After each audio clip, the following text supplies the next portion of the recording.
Welcome to Buddhist Path. Learn and practice Buddhism. Anger feels powerful. It rises quickly, tightens the chest, sharpens the tongue, and convinces you that you must react immediately so you don't appear weak, so you don't lose, so you don't let someone get away with it. In those moments, anger feels like strength. It feels like protection. It feels justified. But there is a quiet truth most of us discover only after many painful experiences. Anger rarely protects us. More often, it burns us from the inside.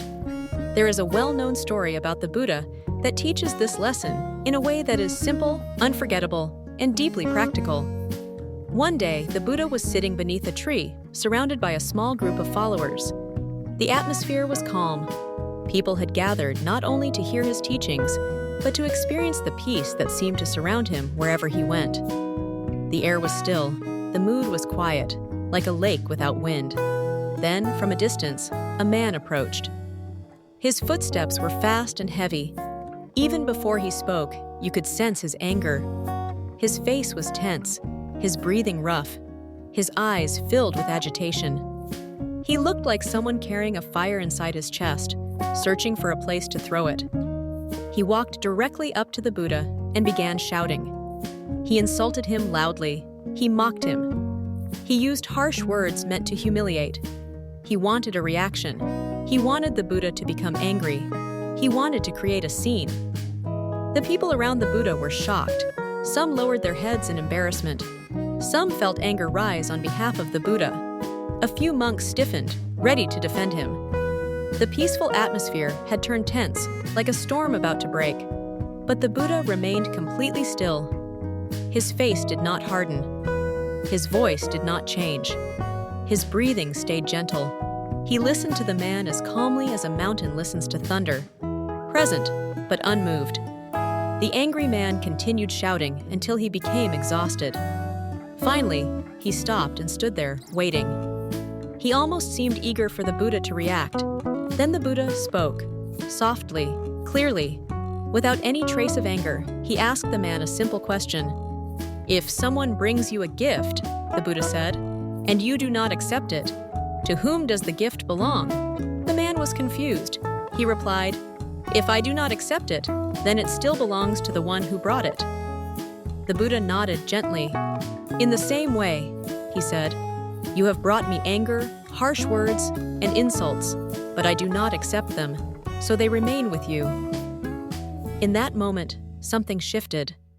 The man realized that all his anger, all his shouting, all his effort had not disturbed the Buddha at all.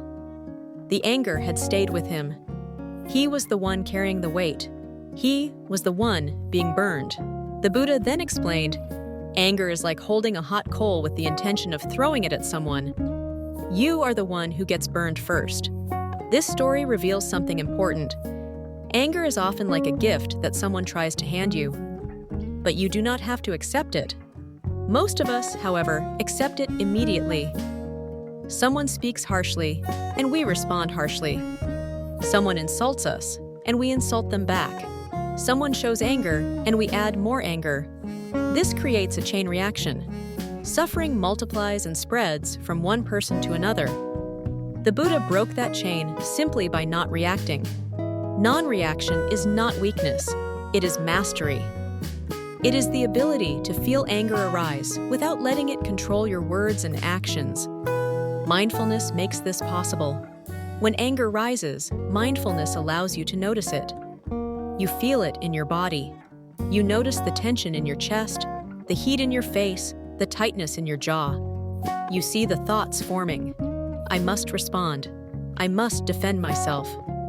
But instead of obeying those thoughts, you observe them. In that observation, you create space. And in that space, you have freedom. This lesson becomes especially important in daily life. Think about arguments in family life.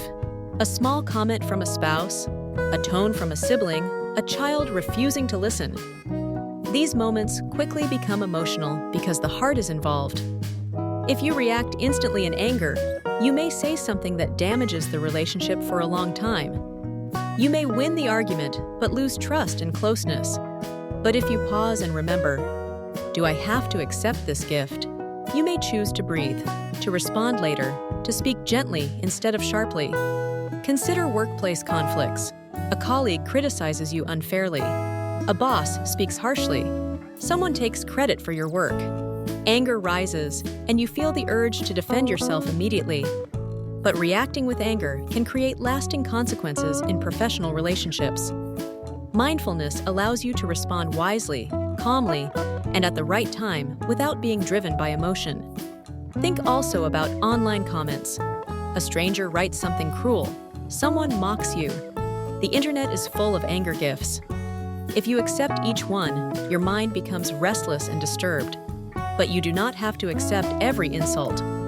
Sometimes the most powerful response is silence. Sometimes it is a calm, respectful reply. Sometimes it is simply walking away. And then there are the everyday moments when emotions rise quickly because you are tired, stressed, or overwhelmed. In those moments, aim for one simple practice. Pause, breathe, and notice. Anger is here. This small awareness can prevent you from turning a temporary emotion into lasting harm. You can train yourself in simple ways. Practice taking one breath before you speak when you feel upset. Relax your jaw and shoulders, because anger often lives in the body. Ask yourself, what response will create less suffering? If you do react poorly, apologize quickly and sincerely. Each of these steps is part of the path. The Buddha did not stop the angry man by arguing with him. He did not try to win. He simply refused to carry the anger offered to him. That is true strength, not domination, but peace that cannot be stolen. Anger will still visit you in life. That is normal, but you can learn not to let it own you. You can let it pass like a cloud instead of turning it into a storm. When you do this, your mind becomes lighter. Your relationships become safer. Your life becomes calmer. And slowly, you become the kind of person who can face difficult situations without burning inside. This is the lesson of the Buddha's story about anger. You do not have to accept every emotional gift that is handed to you. You can choose peace instead. Like, share, and subscribe to Buddha's Path. Learn and practice Buddhism.